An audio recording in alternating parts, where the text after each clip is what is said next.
సాక్షాత్తు టీడీపీ వారు ఈ అత్యంత బాధాకరమైనటువంటి ఈ సంఘటన, ప్రతి హిందూ బాధపడినటువంటి ఈ సంఘటనకి తగినటువంటి చర్యలు తీసుకోవాలని, దీనికి కారణమైనటువంటి వారిని ఖచ్చితంగా శిక్షించాలని మనస్ఫూర్తిగా కోరుకుంటున్న కరుణాకర్ రెడ్డి గారు ప్రమాణం చేశారు.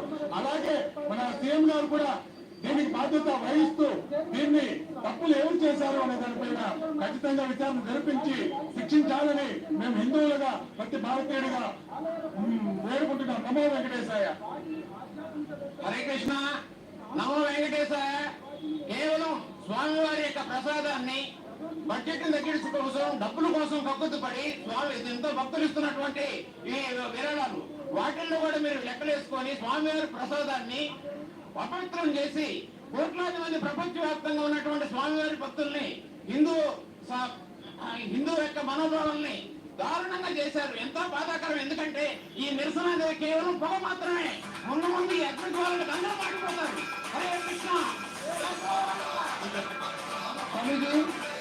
స్వతంత్ర వ్యాప్తంగా ఉన్నటువంటి కోట్లాది మంది హిందువుల మనోభావాలకు దెబ్బతీసినటువంటి అతిపెద్ద ఘటన, హిందువులపై అతిపెద్ద దాడి, మానసికమైనటువంటి దాడి. ప్రపంచవ్యాప్తంగా హిందువుల ఆరాధ్య దైవమైనటువంటి తిరుమల శ్రీ వెంకటేశ్వర స్వామికి